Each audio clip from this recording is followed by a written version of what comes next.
बिस्मिल्लाह इन्नल हम्दुलिल्लाह नहमदुहु व नस्तईनुहु व नस्तगफिरुहु व नऊज़ु बिल्लाहि मिन शुरूरि अनफुसिना व मिन सय्यिअति अमालिना मय यहदिल्लाहु फला मुदिल्ल लहु व मय युद्लिल फला हादिय लहु व अशहदु अल्ला इलाहा इल्लल्लाहु वहदहु ला शरीका लहु व अशहदु अन्ना मुहम्मदन अब्दुहु व रसूलुहु अम्मा बाद फ़इन्न खैरल हदीस किताबुल्लाह व खैरल हदी हदीयु मुहम्मदिन सल्लल्लाहु अलैहि वसल्लम व शर्रल उमूरि मुहदसातुहा व कुल्लु मुहदसातिन बिदअह व कुल्लु बिदअतिन दलाला व कुल्लु दलालातिन फिन्नार। আসসালামু আলাইকুম ওয়া রাহমাতুল্লাহি ওয়া বারাকাতুহু। আমরা একটা বই ধরে পড়তেছি, বইয়ের শেষ এক তৃতীয়াংশে আছি আমরা এখন। তারপরেও যেহেতু বইটা খুব ঠাসা, এটা শেষ হইতে সময় লাগতেছে একটু। ৭৯ পৃষ্ঠায় আছি আর বইটা ১২৮ পৃষ্ঠা, রাফলি শেষ 1/3 আছি আর কি আমরা। বইটার নাম causes behind the increase and decrease of iman, ইমান বাড়া এবং কমার পিছনে কারণসমূহ। এটা প্রত্যেকদিনে আমরা একটু বলি যে বইটা কিভাবে ভাগ করা হয়েছে। তো প্রথম অংশে ইমান বাড়ার কারণগুলো বলা হয়েছে, সেটার ভিতরে মেজর 3টা ভাগ আছে। প্রথম ভাগটা হচ্ছে learning the beneficial knowledge derive from book of Allah and Sunnah of his Messenger, উপকারী জ্ঞান অর্জন করা আল্লাহর কিতাব থেকে এবং রাসূলের সুন্নাত থেকে। সেটাতে 5টা সাবসেকশন আছে, আমরা বলছিলাম আগে, আবার বলতেছি যারা নতুন থাকলে বা মনে করায় দেওয়ার জন্য। সেটা হচ্ছে যে কোরআন তেলাওয়াত করা 1 নম্বরটা, ওই 5টা সাবসেকশন হচ্ছে কোরআন তেলাওয়াত করা এবং চিন্তা ভাবনা করা, তাফাক্কার, তাদাব্বুর, এই সমস্ত ওয়ার্ড ইউজ করা হয়েছে। 2 নম্বরটা হচ্ছে যে আল্লাহর নাম, আসমা ও সিফাত, সেগুলা নিয়ে, নাম এবং গুণগুলা, সেগুলা নিয়ে পড়াশোনা করা, চিন্তা ভাবনা করা। 3 নম্বর হচ্ছে রাসূল সাল্লাল্লাহু আলাইহি ওয়াসাল্লামের জীবনী মন দিয়ে পড়া এবং সেখান থেকে শিক্ষা গ্রহণ করা। 4 নম্বর হচ্ছে ইসলামের মেরিটস যেগুলা বা কোয়ালিটিস যেগুলা, যা ইসলামকে সকল দিন, বা দিন তো না মানে মিথ্যা দিন বা যাই হোক, বা সকল ধর্ম যেগুলো আছে দুনিয়াতে, ধর্মের নামে যা কিছু মানুষ প্রচার করে সেগুলো থেকে আলাদা করে, সেটা নিয়ে চিন্তা ভাবনা করা। Pondering over the merits and qualities of the religion Islam, religion of Islam, দিন ইসলামের মেরিট মানে এবং কোয়ালিটি, গুণাগুণ বা শ্রেষ্ঠত্ব, এগুলো নিয়ে চিন্তা করা। 5 নম্বরটা হচ্ছে reading the life histories of the salaf of this ummah, সালাফ যারা, তাদের জীবনী পড়া। সালাফ বলতে আমরা সাধারণত প্রথম 3 জেনারেশনকে বুঝে থাকি, সাহাবী, তাবেঈ এবং তাবে তাবেঈ। এটা গেল 1 নাম্বার, কি করে ইমান বাড়বে, তার আন্ডারে 5টা সাবসেকশন বললাম আমরা। 2 নাম্বার কি করে ইমান বাড়বে বলছেন, সেটা হচ্ছে ইউনিভার্সাল সায়েন্স যেগুলা, অর্থাৎ সৃষ্টিতে, আপনার চারপাশে, প্রকৃতিতে, আকাশে, সৌরমণ্ডলে অথবা ইউনিভার্স যেটাকে আমরা বলি, মহাবিশ্ব, সেই সবে যা কিছু নিদর্শন ছড়ায় আছে সেগুলো নিয়ে চিন্তা করা, পড়াশোনা করা, ভাবনা করা গেল এটা। 3 নাম্বারটা হচ্ছে সৎ কাজ যেটাকে বলি, সেটার জন্য সংগ্রাম করা। এর ভিতর 3টা সাবসেকশন আছে আবার সৎ কাজের ভিতরে। কাজগুলোকে 3 ভাগে ভাগ করছেন। প্রথমটা হচ্ছে অ্যাকশন অফ দ্য হার্ট, অন্তরের কাজ, সেটা আমরা শেষ করছি। তারপরটা হচ্ছে অ্যাকশন অফ দ্য টাং, জিহ্বার কাজ। আর লাস্টেরটা হচ্ছে actions of the limbs, limbs মানে শরীরের অঙ্গ প্রত্যঙ্গ। লিম্বস বলতে সাধারণত আমরা হাত পা বোঝাই, কিন্তু এখানে অঙ্গ প্রত্যঙ্গ বোঝানো হচ্ছে, সব সারা শরীরের কথাই বলা হচ্ছে। তা আমরা এই মুহূর্তে আসি অ্যাকশন অফ দ্য টাং, যেটা জিহ্বার যে এই কাজ, সেটার ভিতরে আসি আমরা। সেটা আমরা শুরু করছিলাম গতদিন, যতটুকু পারছি আমরা করছি, আজকে বাকিটুকু করবো ইনশাল্লাহ। এবং সময় সুযোগ থাকলে আমরা আজকে এসে যাইতে পারবো আমরা অ্যাকশন অফ দ্য লিম্বস, শরীরের কাজে বা অঙ্গ প্রত্যঙ্গের কাজে যাইতে পারবো আজকে ইনশাল্লাহ। তো গতদিন একটা হাদিসে শেষ করছিলাম আমরা, সেখান থেকে আবার একটু এই যে হাদিসটা ওভারল্যাপ হবে, সেখান থেকে শুরু করবো ইনশাআল্লাহ। সেটা হচ্ছে যে সাহিহাইন মানে বুখারী মুসলিম দুইটারই হাদিস, আবু হুরায়রা রাদিয়াল্লাহু আনহু বর্ণনায় আল্লাহ রাসূল সাল্লাল্লাহু আলাইহি ওয়াসাল্লাম বলেন, আল্লাহ বলেন, মানে এইভাবে যখন আমরা বলি সেটাকে হাদিস কুদসি। আল্লাহ রাসূল বলেন যে আল্লাহ বলেন, indeed I am as my servant presumes me to be, আমি সেরকমই যেমন আমার বান্দা আমার সম্বন্ধে ধারণা রাখে, বান্দা আমার সম্পর্কে ধারণা রাখে। And I am with him when he remembers me, এবং সে যখন আমাকে মনে করে, আমাকে স্মরণ করে, তখন আমি তার সাথে থাকি। So if he remembers me to himself, সে যদি আমাকে তার নিজের কাছে মনে করায় দেয়, নিজে অর্থাৎ একা একা যদি জিকির করে, রিমেম্বার কথাটা বা রিমেম্বারেন্স যখন আমরা বলি তখন জিকিরের কথা বলা হয়, এবং জিকিরের অনেক অর্থ আছে। কোরআনকেও আল্লাহ জিকির বলছেন, সালাতকেও জিকির বলছেন। যে কোনো একটা ফেজে, মোডে আল্লাহকে স্মরণ করা, সেটাই বোঝানো হয়। ইন জেনারেল আমরা মুখ দিয়ে আল্লাহর নাম উচ্চারণ করা বা একটা কোনো ফর্মুলা উচ্চারণ করা, সেটা বুঝি, যেমন লা ইলাহা ইল্লাল্লাহ বলা, অথবা লা ইলাহা ইল্লাল্লাহু ওয়াহদাহু লা শারীকা লাহু লাহুল মুলকু ওয়া লাহুল হামদু ওয়া হুয়া আলা কুল্লি শাইইন কাদির। এই ধরনের জিনিসগুলোকে আমরা জিকির বলি, যেগুলা আমরা জপি, কিন্তু জপলেও সেটার একটা মিনিং থাকে, সেই মিনিংটা আমরা আত্মস্থ করি এবং সেটা নিয়ে চিন্তা করি, বা সেটা ভাবতে ভাবতে আমরা জপি। শুধুমাত্র প্যারোটিংকে জিকির বলা উচিত না। রিমেম্বারেন্স কথাটার ভিতরেই আছে যে এটা একটা মনের সাথে একটা সম্পর্ক আছে, শুধু শুধু আওয়াজ করার ব্যাপার না সেটা।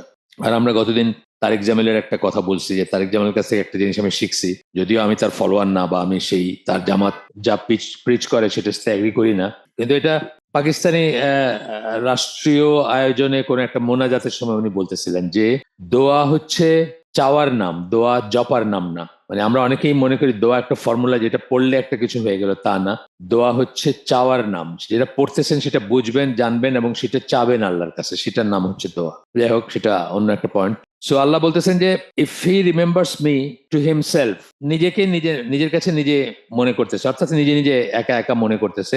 I remember him to myself, আমিও তাকে স্মরণ করি সেইভাবে। And if he remembers me amongst a company, সে যদি একটা সমষ্টির মাঝে আমাকে মনে করে, ধরেন একটা হালাকা অথবা বন্ধুদের সাথে বা কোথাও বসে।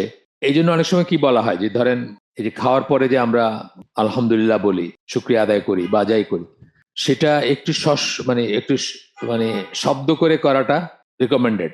কারণ কি, সবাই শুনলো এবং তাদের মনেও জিনিসটা আসবে, একই সাথে আসবে, তারাও ফিল করবে জিনিসটা। সবকিছু না তাই বললাম, মানে এই ধরনের জিনিসগুলা রিয়ার যেখানে এই নাই সেটার কথা বলা হচ্ছে। এটা হচ্ছে একটা সরাসরি একটা ব্যাপার যে আপনি খাওয়ার টেবিলে বসলেন এবং ওইখানে আপনি ফিল করলেন যে আল্লাহ আপনাকে যা দিয়ে খাওয়াইলেন সেটা সমস্ত প্রশংসা তার, বা এটা তার মার্সি।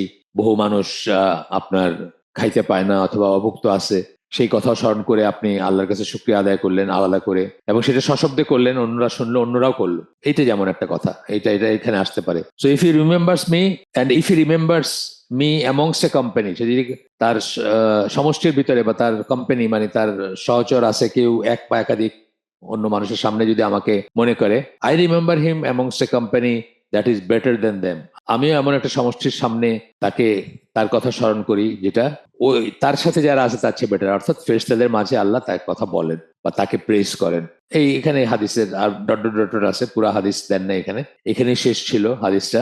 এরপরে বলতেছেন many other text are likewise indicative of the excellence and importance of remembrance and of the virtue of engaging in it. এরকম আরো অনেক নস বা টেক্সট পাবো আমরা যার ভিতরে এই জিকিরের ইম্পর্টেন্স এবং এটার যে মর্যাদা, এটার যে এটা যে একটা দারুণ কাজ বা মানে খুব আল্লাহর কাছে খুব পছন্দনীয় কাজ, সেটার বর্ণনা আসছে। এবং সেটা মানে বললেন যে আরো অনেক লিটারেচারে আসছে। আচ্ছা, এরপরে বলতেছেন যে যদি আপনি তা না করেন, অর্থাৎ আমরা যদি জিব্বাটাকে আল্লাহর, এখানে অ্যাকশন অফ টাঙ্গের ভিতর, অ্যাকশনস অফ টাঙ্গের ভিতর আসতেছে, এটা জিব্বার কাজ সমূহের ভিতরে আসতেছে। যদি আমরা জিব্বাকে সঞ্চালন না করি আল্লাহর জিকিরে, মোরসো যখন আমরা একটা ভ্যাকেন্ট মোডে আসি বা আমরা কিছু নিয়ে অকুপাইড না, ধরেন আমি ডাক্তারি পরীক্ষা দিব, একটা বই পড়তেছি, তখন তো আমি অকুপাইড, সাংঘাতিক রকম অকুপাইড। কিন্তু সেরকম না, আমি একটা 6 ঘন্টার জার্নিতে আসি, ঢাকা থেকে সিলেট যাচ্ছি, মানে বিশেষ কিছু আমার মনে বিশেষ কোনো কাজ করতেছে না আমার ব্রেন, শুধুমাত্র যদি আমি জিকির না করি তাহলে কি করব, কিছু অহেতুক কথা শুনবো, ধরেন বাসে বসে থাকলে কিছু গালগপ্প শুনবো, অন্য মানুষের গালগপ্প, অথবা নিজে একটা গল্পতে ইন্দাজ মানে গা ভাষায় দিব বা একটা গল্পে অংশগ্রহণ করবো, মিনিংলেস যেগুলা সেগুলাতে করব। তার মানে জিব্বাটাকে এবং এট দ্য সেম টাইম নিজের চিত্তকে আল্লাহর স্মরণে ব্যস্ত রাখা, সেটা যদি আমরা না করি, তখন কি হবে? His tongue will be engaged with matters besides it, such as backbiting, slander, mocking, lies and obscene language. তখন কি করবে? একজন মানুষের, সাধারণ মানুষের কথা বলতেছেন, যার জিহ্বাটা তখন কি হয়, গীবত করবে অথবা অপবাদ দিবে কাউকে, অথবা কাউকে ঠাট্টা বিদ্রুপ করবে, অথবা মিথ্যা বলবে, অথবা অশ্লীল কথা বা ল্যাঙ্গুয়েজ ইউজ করবে। আপনারা খেয়াল করলে দেখবেন চায়ের দোকান অথবা ট্রেন বাস এগুলাতে মানুষ যখন ডায়ালগেই হয়, দেখবেন একেবারে কারো কোনো বেনিফিট নেই, এরকম কথা বলে যাচ্ছে ঘন্টার পর ঘন্টা। একটা ওয়ে বলতে পারেন যে একটা ওয়েতে সে তার বোর্ডম কাটাচ্ছে, তার একঘেয়েমি যেটা বাস ট্রেন চললে আসতে পারে কারো ভিতরে, সেটা কাটানোর চেষ্টা করতেছে সে গালগপ্প জমাই দিয়া। খুব কমন সিন, এটা খুব কমন ব্যাপার। কিন্তু এরপরে বলতেছেন যে এটা কেন হয়, কারণ মানুষ কথা না বলে থাকতে পারে না। এটাও ঠিক যে খুব কম মানুষই কিন্তু থার্ড পার্সন বা অন্য মানুষের প্রেজেন্সে চুপচাপ থাকতে পারে। চুপচাপ থাকার একটা অস্বস্তি আছে। এই জন্য আমাদের বহু আগে শিখা একটা ডেফিনেশন অফ ফ্রেন্ডশিপ ছিল, নীরবতা যেখানে অসহনীয় না সেটাকে বন্ধুত্ব বলে। মিনিং, দুইটা ফ্রেন্ড যদি তারা রিয়েলি ফ্রেন্ড হয়, তাহলে তারা এক ঘরে একত্রে ঘন্টার পর ঘন্টা চুপচাপ থাকলেও তাদের ভিতরে কোনো অস্বস্তি থাকবে না, কারণ তাদের সেই আন্ডারস্ট্যান্ডিং আছে। কিন্তু যদি মানে বাইরের মানুষ হয়, তাহলে দেখবেন কথা না বলে থাকার ভিতরে এক ধরনের অস্বস্তি আছে। এই জন্য মানুষ ডায়ালগ স্ট্রাইক করে, মানুষ ট্রেনে বাসে এমনকি ওয়েটিং রুমে অথবা ডাক্তারের জন্য বসে আছেন, তখন দেখবেন চুপ করে বসে থাকছে সবাই, বসে আছে সবাই, এটা কেমন একটা অস্বস্তিকর ব্যাপার মনে হয় অনেক সময়। এটাই বলতেছেন যে if it does not speak, এটা বলতে this is because the slave cannot but speak, মানে মানুষ কথা না বলে থাকতে পারে না। Thus if it does not speak with remembrance of Allah, সে যদি আল্লাহর জিকিরে আল্লাহর স্মরণে জিহ্বা সঞ্চালন না করে, সে একটা একটা কিছু পড়তেছে বা বলতেছে বারবার, এবং এন্ড অফ হিজ কমান্ড, এবং আল্লাহর আদেশ সমূহ সেগুলো যদি মনে না করে, সেগুলো নিয়ে কথা না বলে, তখন সে কি করবে? He will speak of this things, সে তখন এই ধরনের জিনিসগুলো করবে যেগুলো বললেন, গীবত, অপবাদ দেওয়া মানুষকে, মকারি, ঠাট্টা বিদ্রোহ, লাইজ, মিথ্যা কথা, এবং অবসিন ল্যাঙ্গুয়েজেস, এবং অশ্লীল কথা বলবে সে। এরপরে হাফিজ ইবনুল কাইমের একটা উদ্ধৃতি দিচ্ছেন এখানে, for the tongue does not keep quiet at all, it is either a tongue that remembers or a tongue that is frivolous, and it has to be one of this two. জিহ্বা চুপ থাকতে পারে না, তাইলে সে আল্লাহর জিকির করতেছে হয়, আর নাইলে ফ্রিভোলাস মানে হালকা পাতলা কথাবার্তা, ভেন টক, হালকা কথা, চটুল কথা, এন্ড এই দুইটার একটা থেকে করতে হবে। It has to be one of this two. It is the nature of the soul, if you do not preoccupy it with truth, it will occupy you with falsehood. এটা আমাদের আত্মা, আমাদের অন্তরের বা আমাদের সেলফের নেচার, প্রকৃতি হচ্ছে এরকম যে এটাকে যদি আপনি সত্য দিয়ে অকুপাইড না রাখেন, সত্য দিয়ে যদি ব্যস্ত না রাখেন, সত্য দিয়ে বা সত্য নিয়ে, it will occupy you with falsehood. তখন মিথ্যা দিয়ে এটা এটাকে অকুপাই করবে, মানে নিজেকে ব্যস্ত রাখবে মিথ্যাতে, বা এটা মিথ্যাচার উপর ভর করবে। It is a nature of the heart, if you do not accommodate it with love of Allah, অন্তরের নেচার বা অন্তরের প্রকৃতিও তাই যে আল্লাহর ভালোবাসা দিয়ে আপনি এটাকে পরিপূর্ণ না করেন, it will dual with love of creation, and this is a certain reality. তখন কি হবে? সে আল্লাহর সৃষ্টির ভালোবাসা দিয়ে, আল্লাহর সৃষ্টির ভালোবাসা তার ভিতরে স্থান করে নিবে, এবং এটাই হচ্ছে বাস্তবতা। যেমন ধরেন, যখন আপনি আল্লাহ সম্বন্ধে চিন্তা করবেন, দিন ইসলাম সম্বন্ধে চিন্তা করবেন, জান্নাত জাহান্নাম নিয়ে চিন্তা করবেন, ডু নটস নিয়ে চিন্তা করবেন, তখন আপনি যেমন থাকবেন। আর এইসব চিন্তা না করলে আপনি কি করবেন? জাগতিক জিনিসগুলো নিয়ে চিন্তা করবেন, জাগতিক অর্জনগুলা, জিনিসগুলা, পার্থিব যে বা বস্তুবাদী যে অর্জনগুলো, সেগুলো নিয়ে চিন্তা করবেন, এবং নিজের যে পাশবিক ডিজায়ার গুলো আছে, হাওয়া যেগুলোকে আমরা বলি কার্নাল ডিজায়ার্স, সবার ভিতরে আছে আমাদের বেস ইনস্টিংক্ট যেগুলা, সেগুলো আপনার উপর ভর করবে। যে জন্য ধরেন, মানুষ যখন বা আদারওয়াইজ যদি অকুপাইড না থাকে মানুষ, অলস মস্তিষ্ক শয়তানের বলে না, মানুষ মানে শয়তানের কারখানা বলে, এরকম একটা আছে, আপনার প্রবাদ বাক্য আছে, অলস মস্তিষ্ক মানে যেটা অকুপাইড না। এই জন্য মানুষ যখন দেখবেন, আমরা আমরা রিকমেন্ড করি উঠতি বয়সের ছেলে মেয়েদেরকে একা বাড়িতে রেখে বা একা কারো কাছে রেখে যাবেন না বাইরে, তাদেরকে নির্জনতা দিবেন না, নির্জনে থাকবে সে একান্তে একটা ঘরের কোণে, এইসব অ্যাভয়েড করবেন। তার কারণ হচ্ছে তখন তার ভিতরে খারাপ জিনিসগুলো অথবা নিষিদ্ধ জিনিসগুলো এসে ভর করবে, কারণ সে অকুপাইড না। তো এখানে বলতেছেন যে আল্লাহর ভালোবাসা দিয়ে যে অকুপাইড না থাকে আপনার অন্তর, তখন অন্যান্য জাগতিক ভালোবাসা দিয়ে তার অন্তর তখন অকুপাইড হবে বা অন্তরের ভিতরে আসবে। ইট is the nature of the tongue. প্রথমে বললেন যে সোল, আত্মা বা তারপরে হার্ট বললেন অন্তর, এখন টাং বলতেছেন it's the nature of the tongue, যে জিব্বারও সেটা হচ্ছে প্রকৃতি বা স্বভাবগতভাবে জিব্বাও সেরকম। If you do not preoccupy it with remembrance, যদি জিকির দিয়ে আপনি এটাকে ব্যস্ত না রাখেন, it will most definitely occupy you with frivolity. Frivolity মানে হালকা কথাবার্তা, চটুল কথাবার্তা, সেগুলো দিয়ে আপনাকে অকুপাই করবে। এটা আমরা দেখি, দৈনন্দিন জীবনে দেখি। আড্ডা বলতে যেটা বোঝায়, কোট আনকোট আড্ডা, এই আড্ডাগুলা বেসিক্যালি কি হয়? একদম ভেন টক দিয়ে ভর্তি থাকে কিন্তু আড্ডাগুলা, সেটা চায়ের দোকানে হোক অথবা বাসায় হোক, ফ্রেন্ডরা আসছে, গপ্পসপ্প, ইউজুয়ালি গিবত বা একটা থার্ড পার্সন। সাধারণত দেখা যায় যে কোনো দুইটা মানুষ থার্ড একটা মানুষকে নিয়ে কথা বলতেছে। এটা হচ্ছে আমাদের আড্ডার নেচার। এখনো ইবনুল কাইমের উদ্ধৃতিটা চলতেছে। তো বলতেছেন যে thus choose for your own self one of the two courses. আপনাকে আমাকে বলতেছেন, তাহলে তোমরা বা আপনারা বেছে নেন, আপনি কোনটা বাঁচতে চান সেটা বেছে নেন। অর্থাৎ একটা হচ্ছে প্রত্যেকটার পজিটিভ দিকটা, যেটা আপনার আত্মা, আপনার অন্তর, আপনার জিহ্বা সবকটাকে আল্লাহর এক্সিসে রাখা। আর একটা হচ্ছে তার উল্টা, সেটা না করলে যেটা হবে সেটা করা। বলতেছেন choose for your own self one of the two courses and confer upon it one of the two standings. যে কোনোটা নেন, এবং যে কোনো যেটা নিবেন সেই অনুযায়ী আপনি নিজের উপর সেটাকে করলেন, সেটাকে প্রযোজ্য করলেন। এই সেন্সটা আসতেছে এখানে। ইবনুল কাইমের এটা শেষ। এই বইটার নাম যেখান থেকে উদ্ধৃত করা হয়েছে, এটা আল ওয়াবিলা সাইব বইয়ের নাম।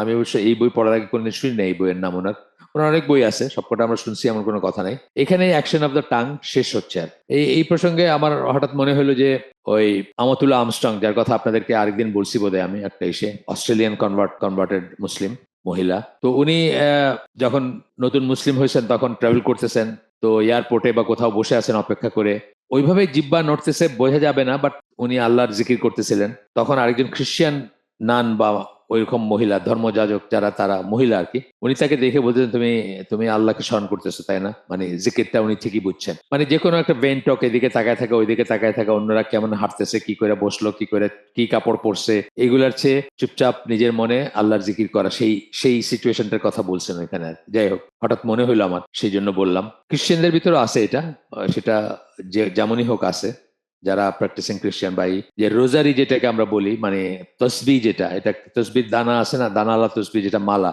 এটা কিন্তু বিদাত মুসলমানদের জন্য। কেন?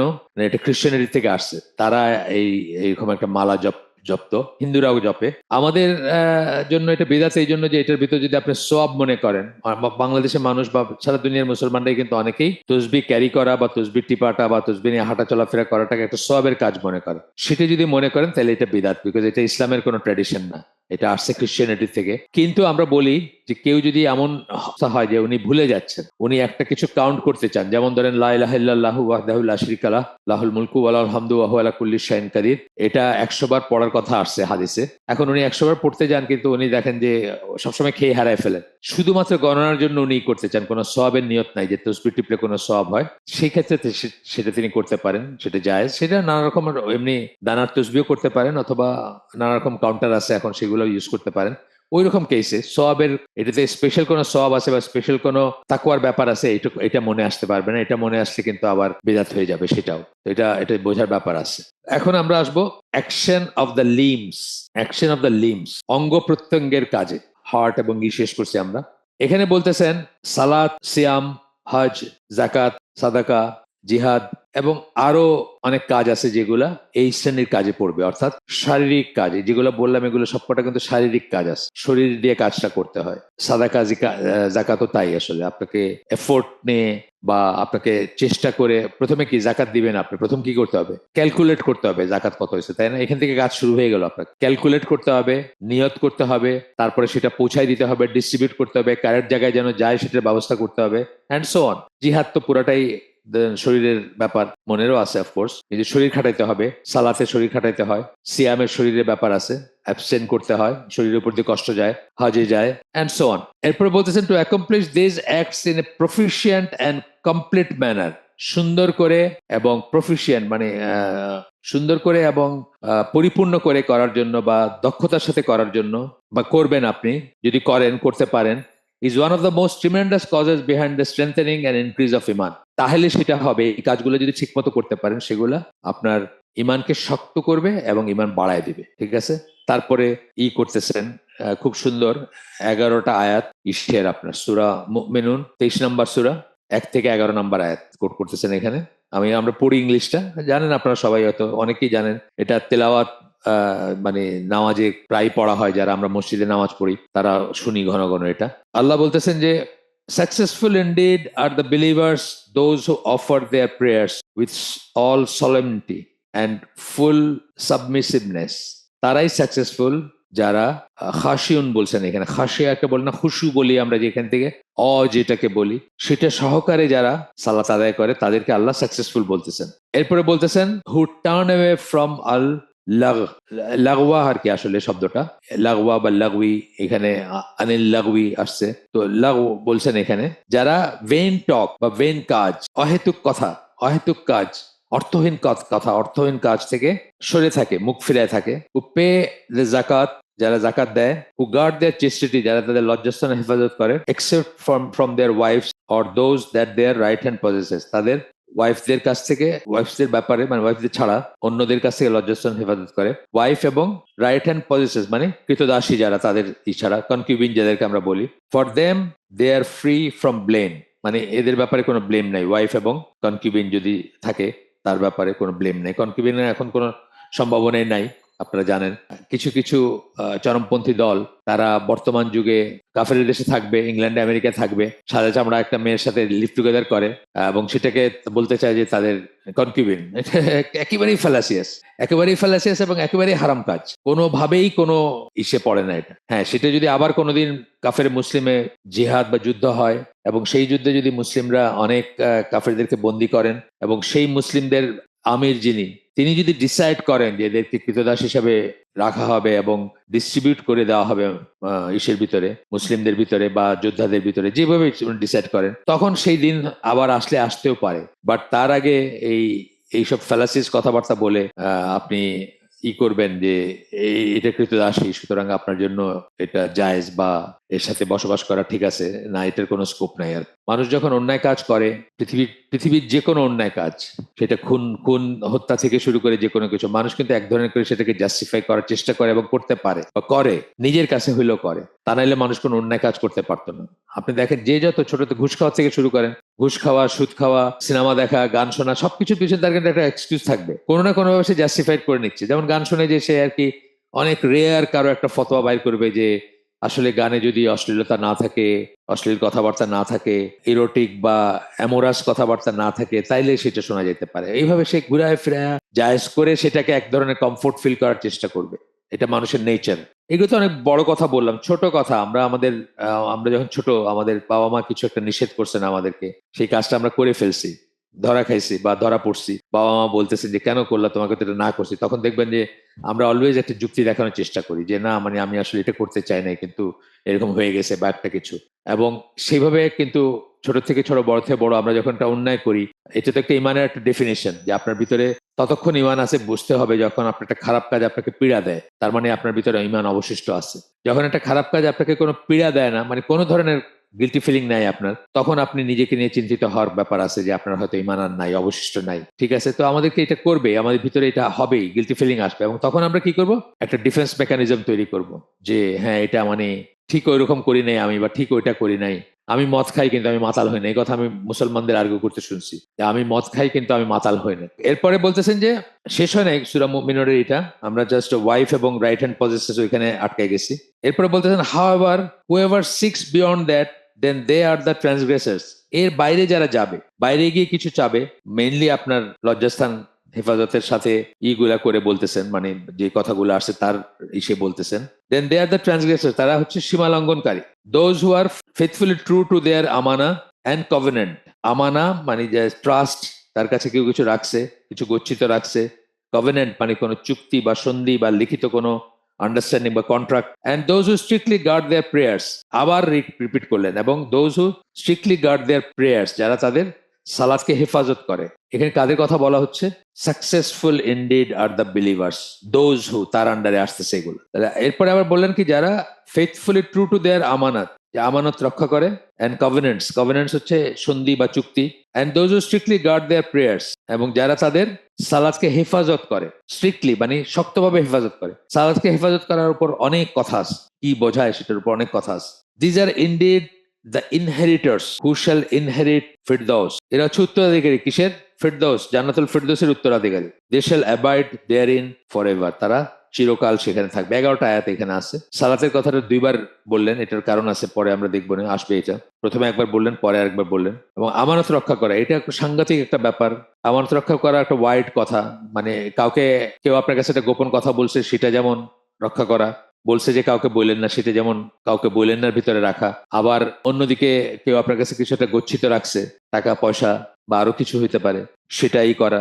অথবা কারোর সাথে আপনি এগ্রি করছেন যে এই সময়ের ভিতরে এটা করবেন বা এই সময়ের ভিতরে এটা দিবেন, অথবা ইভেন ছোট থেকে ছোট, বড় থেকে বড়, কাউকে বলছেন 5টার সময় দেখা হবে, আপনি আসতেছেন 5টার সময়, আপনি 6টার সময় আসলেন, আপনার তো কোনো অ্যাপোলজি নাই। আমি বলছি আগেও কথাটা, এই সব কিছু কিন্তু এই প্যাকেজের ভিতর চলে আসবে। এবং মুসলমানদের ট্রাস্টওয়ার্দি হইতে হবে, এটার বড়ই অভাব। ট্রাস্টওয়ার্দি হইতে হবে। মুসলমান যদি 5টা বললে তাহলে 5টা, আজকে বললে আজকে, আজকে টাকা দিব বললে আজকে টাকা দিবে, 5টার সময় আসবো বললে 5টার সময় আসবে, মানে অ্যান্ড সো অন, এরকমের যত কিছু আছে সবকিছু। এটা কিন্তু দারুণ রকম অভাব হয়ে গেছে মুসলিমদের ভিতরে। আমরাও ডবল মিনিং এ কথা বলি না আমরা মাঝে, আমি মাঝে আমাদের সাথে আমার সাথে যারা ভালো বসেন তাদেরকে আমি আগে বলছি, আরো আগে বলছি যে মুসলিম ওয়ার্ল্ডে এখন ইনশাল্লাহ কথাটার মিনিং হারায় গেছে। মানুষ যখন কাউকে ইভেট করতে চায় কিছু থেকে, মানে কাউকে ফাঁকি দিতে চায়, কিছু একটা এড়াই যেতে চায়, আপনাকে কেউ দাওয়াত দিছে অথবা আপনাকে কেউ কোথাও ডাকছে বা অন্য কিছু একটা একটা একটা কিছুতে আপনার সম্মতি চাচ্ছে, তখনই মানুষ বলে কি ইনশাল্লাহ, মানে একটা ফাঁক তৈরি করলো সে। আমাদের দেশে এটা মিনিং চেঞ্জ হয়ে গেছে, মেবি নট হয়ে গেছে। ইনশাল্লাহর মানে এখন হয়ে গেছে মেবি নট, মানে হয়তো আমি আসবো না, বা না আর কি, সোজা কথা, ঘুরায় ফিরায় না বলা। অথচ এটার অর্থ হওয়া উচিত ছিল যে আল্লাহর তরফ থেকে কোনো বাধা যদি না আসে বা একদম আল্লাহ যদি আমাকে প্রিভেন্ট না করেন তাহলে আমি এটা করব, এই ধরনের একটা সেন্স, মানে ইনশাল্লাহটা খুব বড় একটা কমিটমেন্ট আসলে, কিন্তু এটা এখন হয়ে গেছে ফাঁকি দেওয়ার একটা রাস্তা হয়ে গেছে, মেবি নট হয়ে গেছে এটা। তো এটা নিয়ে একটা আর্টিকেল আছে, আপনাদেরকে বলছি আমি, সুন্দর আর্টিকেল, ক্লেমিং ব্যাক ইনশাল্লাহ আর কি, মানে ইনশাল্লাহটাকে রিভাইভ করা, এটার অরিজিনাল মিনিং যা ছিল, বা এটা অনেক বড় একটা ভারী একটা কথা ছিল, এটা অনেক বড় একটা কমিটমেন্টের ছিল, সেটাকে আবার ফিরায় নিয়ে আসা, আমরা এটাকে একটা যোগ বানাই দিছি সেটা আর কি। এরপরে বলতেছেন দিস প্রিশিয়াস কোয়ালিটিজ, যেগুলোর কথা বললেন এখানে 11টা আয়াতের ভিতরে, each of them profit and develops iman, প্রত্যেকটা আপনার ভিতরে আপনাকে লাভ, আপনার জন্য কল্যাণকর, উপকারী এবং ইমান ডেভেলপ করে, প্রত্যেকটাতে ইমান বাড়ে, এবং এগুলা সব ইমানের বৈশিষ্ট্যের ভিতর আসবে, এগুলা ইমানের অংশ, এগুলো ফেইথের 77 ব্রাঞ্চেস বলি না আমরা, সোয়াবুল ইমান, ইমানের 77টা শাখা বা 70-এর বেশি শাখা, সেই শাখার ভিতরে এগুলো আসবে, সবকটা ইমানের অংশ, এবং সেগুলা ইমানের ইমানের শাখা প্রশাখার ভিতর পড়বে, বা ইমানের অঙ্গ প্রত্যঙ্গের বা ইমানের ব্রাঞ্চেসের ভিতর পড়বে। এরপরে বলতেছেন so the attendance of the heart in prayer and the event of the praying person striving with his self to call to mind and heart what he is saying and doing. অনেক ভারী কথা বলতেছেন, কিন্তু presence of mind, যেটা আমি বলি আপনাদেরকে, বলি যে আমি হালাকার প্রেফারেন্সে বলি, একটা হালাকার থেকে বা দিনের আয়োজন থেকে লাভবান হওয়ার জন্য দুইটা জিনিস দরকার। একটা হচ্ছে প্রেজেন্স অফ মাইন্ড, আপনার হার্ট, আপনার মন, আপনার চিত্ত, আপনার চিন্তা এইখানে থাকবে, এইখানে প্রেজেন্ট থাকবে, এই কথাগুলো যে শুনতেছেন এখানে প্রেজেন্ট থাকবে, দুনিয়া ঘুরে বেড়াবে না। আপনি ওই আসার আগে কোথায় কি রাখছেন, আজকে বিকালে কোথায় যাবেন, কোথায় জুমা পড়ার পরে কত তাড়াতাড়ি বাসায় ফিরবেন, এইগুলো প্ল্যান করতে থাকলেন এই হালাকা শুনতে শুনতে, পসিবলি আপনার কোনো লাভই হবে না এই হালাকার থেকে, তাই না? তো so the attendance of the heart in prayer, মানে এই যে প্রেজেন্স অফ মাইন্ড থাকা সালাতের ভিতরে, and the event of the praying person striving with his self, নিজেকে নিয়ে কিন্তু কষ্ট করতে হয়, to call to mind and heart what he is saying, আপনি যা বলতেছেন সেটার সাথে আপনার মন এবং আপনার অন্তর যাবে, অর্থাৎ সেটার সাথে একাত্মতা থাকবে, আপনার মনের এবং আপনার অন্তরের এবং মনের একাত্মতা থাকবে। আপনি বলতেছেন, নানাভাবে একত্রতা নাও থাকতে পারে, একটা হচ্ছে যে আপনি বলতেছেন এক অক্ষর বোঝেন না, আপনি কি বলতেছেন, সূরা পড়লেন, আয়াত পড়লেন, কিছু বুঝলেন না, সেখানে তো একত্রতার এটা কমে গেল। তারপরে যদি বুঝেনও, কিন্তু আপনার মনটা এখানে নাই, আপনি ঘুরে বেড়াইতেছে যে আপনার চাবিটা কোথায় রেখে আসছেন এটা চিন্তা করতেছেন, হঠাৎ করে আপনি দেখলেন যে আসসালামু আলাইকুম রহমতুল্লাহ, বলি না আমি মাঝে মাঝে, সেটার কথা বলতেছেন আর কি, যে মন এবং অন্তর দুইটাকে কি বলতেছেন সেটার সাথে নিয়ে আসা, সেটার সাথে অ্যালাইন করা, কি বলতেছেন কি করতেছেন, সাচ এজ রিসাইটেশন, আপনি যখন তেলাওয়াত করতেছেন তখন সেটার সাথে আপনি অ্যালাইন করবেন মনকে, আত্মাকে, অন্তরকে, সরি, রিমেম্বারেন্স মানে আল্লাহ স্মরণ করতেছেন, সাপ্লিকেশন যে দোয়াটা করতেছেন সেই দোয়াটার সাথে আপনি করতেছেন। সূরা ফাতিহা তো একটা দোয়া, আসলে প্রার্থনা না একটা, সেই প্রার্থনাটা মানে আপনি পড়ে যাচ্ছেন এবং সাথে সাথে আপনি বুঝতেছেন আপনি কি চাচ্ছেন বা কি বলতেছেন, এটা কি মিন করে। স্ট্যান্ডিং, সিটিং, দাঁড়াচ্ছেন যখন, যেভাবে দাঁড়ানোর কথা আছে না, সম্পূর্ণ ধরেন রুকুর থেকে উঠতেছেন, আপনি সম্পূর্ণ দাঁড়াইলেন, উঠে এবং স্থির হইলেন, আপনার অঙ্গ প্রত্যঙ্গ গুলা স্থির হইলো দাঁড়ানোর, এইগুলা প্রপারলি করার। সিটিং, বসাটাও প্রপারলি, দুই সিজদার মাঝখানে যে বসলেন, অনেক মানুষকে দেখবেন যে জাস্ট একটা ইনক্লাইন পজিশনে গিয়ে আবার সিজদায় চলে যাচ্ছে, সেটা না, প্রপারলি বসলেন, একটা পজ আসলো, হাড়গুলো আপনার মানে বর্ণনায় যেটা আসছে হাদিসের, হাড়গুলা সব স্থির হইলো, জায়গা মতো আসলো, স্থির হইলো, এন্ড দেন তারপরে আবার বয়িং, রুকুর কথা বলতেছেন, প্রস্ট্রেশন, সেজদার কথা বলতেছেন, আর reasons for the increase and development of iman, এই সব কিছুতে আপনার এগুলো ইমান বাড়ার কারণ, এবং ইমান ডেভেলপ করা, বাড়া এবং বাড়ার একটা সেন্স আছে, ডেভেলপ করাটা হচ্ছে একটা মানে গ্র্যাজুয়ালি পূর্ণ হওয়ার একটা সেন্স আসে এখানে, সেটার কথা বলতেছেন। এবং আল্লাহ সালাতকে ইমান বলে সম্বোধন করছেন, এটা হচ্ছে সূরা বাকারার 143 নম্বর আয়াতে, যেটাতে কেবলা চেঞ্জ করার যে আয়াতটা, সূরা বাকারার 143 নম্বর আয়াত, সেখানে মানে আপনাদের আগে কেবলা অন্য থাকা অবস্থায় বা কেবলা চেঞ্জের জন্য আপনার অন্য নামাজগুলো সব বাতিল হয়ে যাবে না, সেই কথাটা বলছেন আল্লাহ। আগে যা পড়ছেন বা অন্যদিকে যে নামাজ পড়ছেন, জেরুজালেমের দিকে কেবলা ছিল, তাতে বাতিল হয়ে যাবে না, এই কথা বলতে গিয়ে আল্লাহ বলছেন, Allah would never cause your iman to be lost. এখানে ইমান বলতে সালাত বোঝানো হয়েছে, যে আল্লাহ কখনোই তোমাদের ইমানকে হারাই যেতে দিবেন না, অর্থাৎ সালাতের যে প্রতিফল, সালাতের যে রিওয়ার্ড, আজের যেটা পাওয়ার কথা ছিল সেটা তোমরা হারাবে না বা সেটা হারাই যাবে না। তো এটা আমার নতুন জ্ঞান, এই আয়াতটা কতবার পড়ছি কিন্তু কখনো খেয়াল করি না যে এখানে ইমান বলতে, এটা খুবই ওয়াইডলি কোটেড একটা আয়াত, খুব ঘন ঘন কোট করা হয় নানা কারণে। উম্মাতান ওয়াসাতান কথাগুলো আসছে এই আয়াতে, মধ্যপন্থার উম্মত সেটা আসছে। তো এখানে যে সালাত, ইমান বলতে যে সালাত বোঝানো হয়েছে এটা আমি কখনো খেয়াল করি না এই বই পড়ার আগে।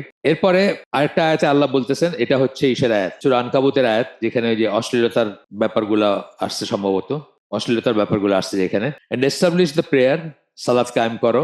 Verily the prayer prevents from all obscenities, অশ্লীলতা থেকে করে, and evil deeds, অশ্লীলতা এবং সকল খারাপ কাজ থেকে সালাত কি করে, রক্ষা করে, বা সালাত বাধা দেয়, বা সালাত প্রিভেন্ট করে, মানে সেগুলোতে বারণ করে মানুষকে। And the remembrance of Allah is greater, এবং আল্লাহর জিকির যেটা সেটাকে বলতেছেন সেটা ইজ গ্রেটার। আচ্ছা, এখানে কি বলতেছেন, prayer is the greatest obstructor of every obscene and evil deed, সালাত আপনাকে যে কোনো অশ্লীল এবং খারাপ কাজ থেকে বিরত রাখে, এবং সবচেয়ে বেশি যেগুলো বিরত রাখে তার একটা হচ্ছে সালাত। এটা বলতেছেন দ্যাট নিগেটস ইমান, যে অশ্লীল কাজ এবং যে খারাপ কাজগুলা ইমান নষ্ট করে দেয়, বা ইমানকে খাটো করে দেয়, বা ছোট করে দেয়, বা ইমানকে ডিপ্লিট করে দেয়, ক্ষয় করে দেয়, সেগুলো থেকে সালাদ আপনাকে প্রিভেন্ট করে। তাহলে ওই যে dollar saved is dollar earn বললাম না গতদিন, ইমান ডিপ্লিট করতে দিল না, সেটাও এক ধরনের অর্জন কিন্তু। In addition prayer also embodies the remembrance of Allah. আর কি হয়, সালাত কি, সালাতকে আল্লাহ জিকির বলছেন, ফাসাউ ইলা জিক্রিল্লাহ, ওই আপনার সূরা জুমাতে বলছেন সালাতকে জিকির বলছেন আল্লাহ। তো prayer also embodies the remembrance of Allah, সালাত কি করে, আল্লাহর জিকির আছে এর ভিতরে, অর্থাৎ আল্লাহর স্মরণ। আল্লাহ নিজেই অন্য আয়াতের কথা বললাম যেখানে সালাতকে জিকিরই বলছেন, জিকির নামেই বলছেন, ডাকছেন। হুইচ নরিশেস অ্যান্ড ডেভেলপস ইমান বিকজ অফ হিজ সেইং, যেটা ইমানকে তাজা রাখে এবং ইমানকে বৃদ্ধি করে। আল্লাহ কি বলছেন এই আয়াতটার ওই অংশটা আবার কোট করতেছেন, and the remembrance Allah is greater, কিসে গ্রেটার, সালাতের ভিতরে গ্রেটার। এরপরে বলতেছেন জাকাত এর কথা বলতেছেন, জাকাত অলসো নার্চার্স এন্ড ইনক্রিজেস ইমান। জাকাতকে কিন্তু জানেন তো এমনিতে জেনারেল টার্মে সাদাকা বলা হয়। কোরআনে যেখানে সাদাকা দুই টাইপের, একটা হচ্ছে অব্লিগেটরি, সেটাকে জাকাত বলি আমরা, আর একটা নন অব্লিগেটরি, যেটাকে আমরা দান বলি বা বলি খয়রাত বলি যেটা। তো বলতেছেন যে জাকাত অথবা সাদাকা দুই টাইপেরই, যেটা অব্লিগেটরি এবং যেটা রিকমেন্ডেড, দুইটার কথাই বলতেছেন, যে দুইটাই ইমানের পরিচর্যা করে, নার্চার করে, ইমানকে প্রতিপালন করে, লালন পালন করে, নার্চার করা, এন্ড ইনক্রিজেস, এবং ইমানকে বাড়ায়, দুইটাই। যেমন আল্লাহ রসুল বলছেন সাদাকা ইজ প্রুফ, একটা হাদিসের কথা বলতেছেন, আল্লাহ রসুল বলছেন সাদাকা is and it's recommended type as the prophet সাল্লাহ সাল্লাম একটা এসে বলছেন যে সাদাকা হচ্ছে একটা প্রমাণ, কোন একটা হাদিসের একটা অংশ বলছেন, এ proof for the Iman of the giver. কিসের প্রমাণ বলছেন, যে তার যে ইমান আছে সেটা। একটু গভীরভাবে চিন্তা করে দেখেন, যে মানুষ আল্লাহ একাতে বিশ্বাস করে না সে জাকাত কেন দিবে, তার কাছে যেটা লস। আল্লাহ একাতে বিশ্বাস করলেও লস। আমার নিজের কথা আমি বলতেছি, একটা সময় আমি যখন জাহারের চাকরি করতাম, আমার বড় অ্যামাউন্ট অফ জাকাত দিতে হতো আমাকে, এবং দিতে যে খুব একদম উৎফুল্ল লাগতো তা না, কিন্তু মনে হয়তো যে নিজের একটা অংশ কেটে দিয়ে দিচ্ছে এরকম মনে হতো। কিন্তু এটা তো কোনো চয়েস নেই, আল্লাহর দেওয়া ফরজ। মানে আমি বলতেছি যে অনেক বড় লোক যারা, আমার কথা আমি তো অল্প ছোট মানুষ, আমার কাছে ছোট জিনিসই অনেক, কিন্তু অনেক বড় লোকরা কেন দিতে পারেন না জাকাত? ধরেন যারা হাজার হাজার কোটি টাকার হিসাব করে, তাদের দেখবেন বাংলাদেশের বড় লোকদের একটা একটা ফ্যালাসিয়াস ফতোয়া আছে, যে আমার কাছে 5,000 কোটি টাকা আছে কিন্তু আমার ঋণ আছে 6,000 কোটি টাকা, তো আমি তো 1,000 কোটি টাকা মাইনাসে আছি, সুতরাং আমাকে জাকাত দিতে হবে না। এটা একটা ফ্যালাসিয়াস কথা, আপনারা জানেন হয়তো, এটা ঠিক না। আপনার কাছে যদি আপনার চয়েস ছিল, আপনার জাকাতের টাইম যে ক্যালকুলেট করার সময়ের আগে ফর এক্সাম্পল আপনি প্রতি বছর আপনার পয়লা রমাদানে আপনি জাকাত ক্যালকুলেট করেন, আপনার চয়েস ছিল সে পয়লা রমাদানের আগে আপনি আপনার ঋণটা শোধ করে দিতে পারতেন। আপনার 5,000 কোটি টাকা আছে, সেটা দিয়ে আপনি শোধ করে দিলেন, স্টিল আপনার কাছে আপনার কোনো আর পয়সা নাই, এক পয়সা হাতে নাই, স্টিল আপনার 1,000 কোটি টাকা ঋণ আছে, ধরেন কথার কথা, আপনাকে জাকাত দিতে হবে না, ট্রু। কিন্তু আপনি সেটা করেন নাই, আপনার কাছে ক্যাশ অ্যাভেলেবল ক্যাশ আছে 5,000 কোটি টাকা, 5,000 কোটি টাকার উপর আপনাকে জাকাত দিতে হবে। আপনার ঋণ কি আছে এটা ডাজন্ট ম্যাটার এই ক্ষেত্রে। কিন্তু বড় লোকদের যুক্তিতে এইটাই, এটার কারণ হচ্ছে যে এই বিশাল অ্যামাউন্ট আসবে যেটা, এটা চিন্তা করতেও আকাশে মানে মাথার উপরে আসমান ভেঙে পড়ে আর যে এত টাকা আমি এমনি দিয়ে দিব।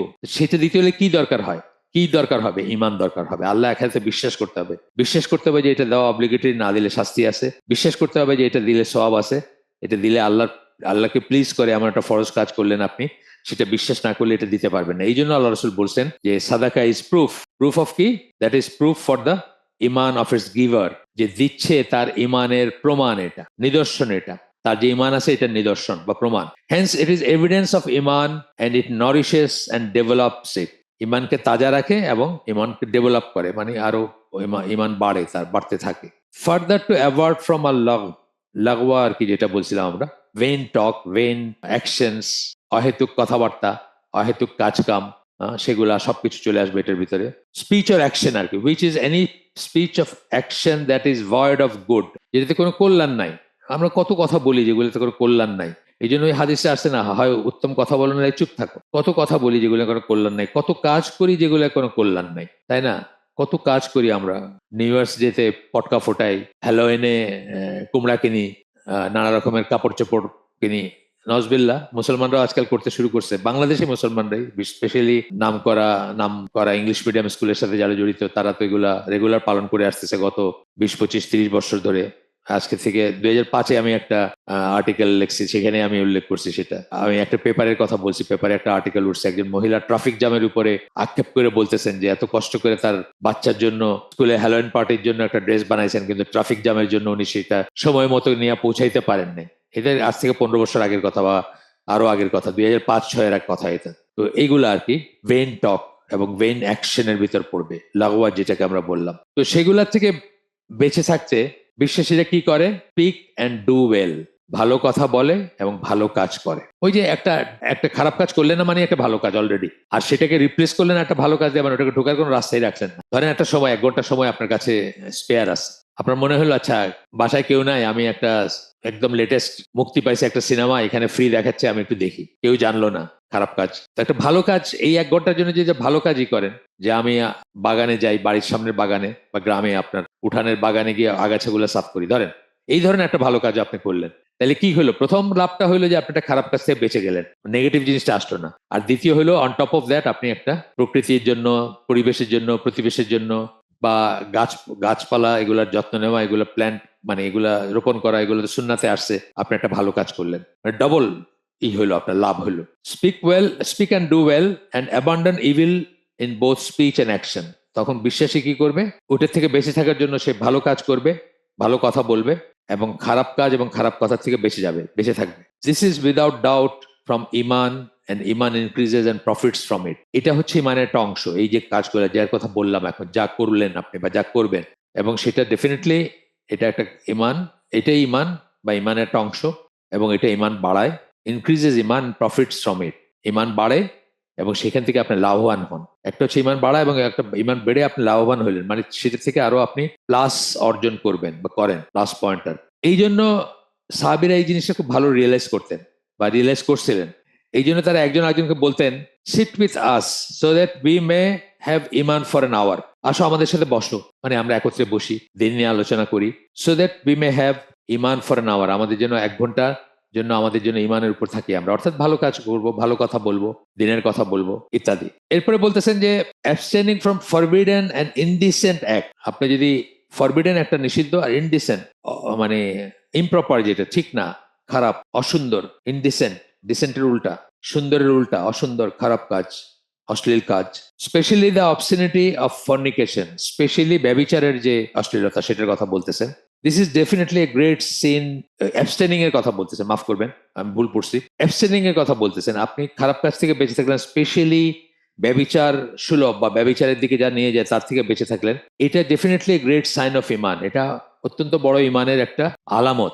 এটা এমন একটা জিনিস যেটা কাউকে প্রেডিক্ট করা যায় না, কে কখন এই ট্র্যাপে পড়বে প্রেডিক্ট করা যায় না। এই জন্য আমি বলি সবসময় যে আপনাকে আল্লাহ ভালো হইতে বলেন, আপনাকে নিয়ম মানতে বলছেন। ব্যভিচার অ্যাভয়েড করার জন্য কিছু নিয়ম বেঁধে দিয়েছেন আল্লাহ, যে নিয়মগুলো যদি আমরা মেনে চলি তাহলে ইনশাআল্লাহ আমরা প্রবেবল অ্যান্ড পসিবল ব্যভিচার থেকে বেঁচে থাকবো। যেগুলো আমাদের সেগ্রিগেশনের যে নিয়ম আছে, পর্দার যে নিয়ম আছে, খালওয়া নির্জনতায় আমরা যেন একে অপরের মানে নন মাহরাম নারী পুরুষ যেন কোনো নির্জন স্থানে একত্রে না থাকে, এই সমস্ত এই ধরনের যত নিয়ম আছে on and on and on, সেগুলো যেন আমরা মেনে চলি। আমরা যেন এটা না বলি যে আমাদের অন্তরটা একদম ফুলের মতো পবিত্র, সুতরাং আমাদের এইসব নিয়ম কানুনে কিছু মানে আমাদের এইসব নিয়ম কানুন মানার দরকার নেই বা আমরা এগুলোর ঊর্ধ্বে, সেটা যেন আমরা কোনো অবস্থাতেই মনে না করি, কোনো এক্সেপশন যেন না করি, এখানে মেনে চলি যেন আমরা উইদাউট এনি এক্সেপশন। তো বলতেছেন এটা কথা পার্টিকুলারলি বলতেছেন, this is definitely great sign for ইমান। এটা যারা করতে পারবে, যারা মেনে, তাই এগুলো ইমানের বড় একটা আলামত। The believer, because of the fear he is concerning, he standing in front of his lord. সে যেহেতু ভয় পায় যে তাকে একা আল্লাহর সামনে দাঁড়াইতে হবে, একজন বিশ্বাসী যেহেতু সেটা বিশ্বাস করে এবং ভয় পায়, সেই জন্য সে কি করে? Restrain himself from impure evil desires and lusts. এটা একটা সূরার একটা আয়াত, সূরা নাজিয়াত 79 নম্বর সূরা 40 নম্বর আয়াতের একটা অংশ। সেই জন্য সে বিরত রাখছে নিজেকে। Impure evil desires and last, হাওয়া যেটাকে আমরা বলি, কামনা বাসনা, সেগুলোর থেকে সে বিরত রাখছে। কারণ কি? তাকে আল্লাহর সামনে একা দাঁড়াইতে হবে, এই কথাটা সে মনে করছে বা মনে রাখছে সে। এরপরে বলতেছেন, এই অংশটার পরে বলতেছেন, যেটা আমি আগে বলে ফেলছি একটু করে, ইন অ্যাডিশন, উপরন্তু, অবজার্ভিং ট্রাস্ট অ্যান্ড কন্ট্রাক্ট, আমরা আগে বলে ফেলছি ওই যে সূরা মুমিনুনের আয়াত পড়তে গিয়ে বলছি এটা কথা। ট্রাস্ট, আমানা রক্ষা করা, আমানত রক্ষা করা, যত যত ফর্মের আমানত, সেটা একটা সম্পদকে গচ্ছিত রাখছে, এতিমের সম্পদ আপনার কাছে গচ্ছিত আছে, অথবা একটা কথাকে গচ্ছিত রাখছে, একটা কষ্টের কথা, দুঃখের কথা আপনাকে বলছে আপনি এটা কাউকে বলেন না। অ্যান্ড কন্ট্রাক্টস, যত রকমের কন্ট্রাক্ট আছে সেগুলা রক্ষা করা। অ্যান্ড প্রিজার্ভিং দেম, সেগুলো রক্ষা করা বা সেগুলো সুরক্ষা করা, প্রিজার্ভ করা, is from the sign of ইমান, এগুলো হচ্ছে ইমানের অংশ। এখানে আমি আপনাদেরকে রিকমেন্ড করব, আমাদের 20 এপিসোডের একটা আয়োজন আছে আমাদের চ্যানেলে লাগানো আছে, আস্থার গতি নামে, দ্য স্পিড অফ ট্রাস্ট। আপনার একটা ইংরেজি বই, বেস্ট সেলার বই, সেটার থেকে আমরা একটা হালকা করছিলাম। মুসলমানদের ভিতরে এই জিনিসটার খুব অভাব, এখন খুবই অভাব। এটা নানা ফিল্ডে দেখবেন, এটা মানে বলার অপেক্ষা রাখে না যে আমাদের ভিতরে এটা খুব অভাব। তো সেটা আবার আমাদের রিক্লেম করা উচিত বা রিগ্রো করা উচিত সেই ব্যাপারগুলা। অ্যান্ড রিলেটেড ইন হাদিস, এবং ওই হাদিসের কথা বলতেছেন, দেয়ার ইজ নো ইমান for the one who is not trustworthy. একটা হাদিসের কথা বলতেছেন যেখানে বলা হয়েছে যে তার কোনো ইমান নাই যে ট্রাস্টওয়ার্দি না, যে আমানতদার না, তার কোনো ইমান নাই। অর্থাৎ আমানত যে রক্ষা করে না, তার আসলে ইমান নাই। এরপরে বলতেছেন যে আপনি যদি কারো কোনো বান্দার ইমান এবং দিন সম্বন্ধে জানতে চান, তাহলে কতগুলো জিনিস খেয়াল করেন, তাহলে আপনি বুঝবেন সে কতটুকু ইমানদার, বা তার ইমান কতটুকু, বা তার দিন কতটুকু সে পালন করে। এখানে 1, 2, 3, 4 বলে কতগুলো পয়েন্ট দিয়েছেন একের পর এক। Does he fulfil all of his trust, সে কি তার সকল আমানত রক্ষা করে? অ্যান্ড কন্ট্রাক্টস, এবং কন্ট্রাক্টস, চুক্তিগুলোকে রক্ষা করে সে। Verbal and financial, verbal trust, financial trust, or trust concerning rights, rights এর ব্যাপার আছে, অধিকার সংরক্ষণ করে কিনা অন্যের যে সমস্ত অধিকার আছে, এক মুসলিমের উপর আরেক মুসলিমের অধিকার আছে না, বা এমনিতে অধিকার আছে, যেটা নেইবারের যে অধিকার আছে, সেটাকে সে ফুলফিল করে, বা এই ধরনের আরো যত কিছু আছে। Does he observe the rights, covenants and oaths, the ones between himself and Allah, আল্লাহর সাথে আপনার যেগুলো আছে, আল্লাহর আপনার উপর কিছু অধিকার আছে, রাইট আছে, হক আছে। আল্লাহর কাছে আপনি কিছু ওয়াদা করছেন, আল্লাহ আপনার রব কিনা, আলাস্তু বিরাব্বিকুম, মানে আল্লাহ আপনার কাছ থেকে কথা নিছেন যে আল্লাহ কি আপনার রব না, আল্লাহ কি আপনি আপনার রব না, এই কথা আপনি বলছেন, বালা নিশ্চয়ই বলে আসছেন, এখন মনে নাই কিন্তু বলে আসছেন আপনি। তো সেই ট্রাস্টকে আপনি রক্ষা করতেছেন। ওথস, আল্লাহকে ওয়াদা করে আসছেন কিছু। Or those between himself and his fellow servants, অথবা আপনার এবং আল্লাহর অন্য বান্দাদের ভিতরে আপনি কিছু ওয়াদা করছেন, কিছু প্রতিজ্ঞা করছেন, ওয়াইফের সাথে হোক, ছেলে মেয়ের সাথে হোক, এটা করবেন, ওটা দিবেন, এটা করবেন না, ইত্যাদি ইত্যাদি। এগুলোকে আপনি রক্ষা করতেছেন? প্রশ্নবোধক চিহ্ন। মানে কারো ইমান এবং কারো ইসলাম বা দিন বিচার করতে গেলে কি কি পয়েন্টগুলো দেখবেন। If the answer is in positive, then he is a person of religion and ইমান। যদি আনসারটা পজিটিভে আসে যে হ্যাঁ এগুলো সে সবচেয়ে করে, যার কথা পার্সন কনসার্ন সে করে, তাইলে বুঝতে হবে সে দিনদার একজন মানুষ এবং তার ইমান আছে, বা ইমানদার এবং দিনদার মানুষ। If however that is not the case, মানে পজিটিভে যদি আনসার করা না যায়, যদি সবকটাতে ইয়েস না বলা যায়, তাহলে কি বুঝতে হবে?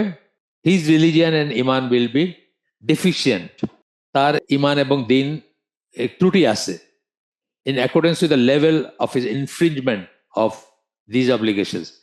এই সমস্ত জিনিসে তার যতটুকু ত্রুটি, সেই অনুপাতে তার দিনের ভিতরে ত্রুটি আছে, এটা বুঝতে হবে, যদি সে এগুলোর আনসারগুলো সব পজিটিভে না হয়। আমরা আমাদের আজকের আয়োজন এখানে শেষ করে দিব। সুবহানাকা আল্লাহুম্মা ওয়া বিহামদিকা আশহাদু আল্লা ইলাহা ইল্লা আনতা আস্তাগফিরুকা ওয়া আতুবু ইলাইক। আমরা যে শুনলাম তার ভিতরে ভালো কিছু শুনে থাকলে সমস্ত প্রশংসা আল্লাহর, আলহামদুলিল্লাহ। খারাপ কিছু শুনে থাকলে সমস্ত ব্যর্থতা আমার, এবং সেটা শয়তানের তরফ থেকে। আল্লাহ আমাদেরকে তৌফিক দেন যে ভালো কথাগুলো শুনলাম তার উপর আমল করার। আসসালামু আলাইকুম ওয়া রাহমাতুল্লাহি ওয়া বারাকাতুহু।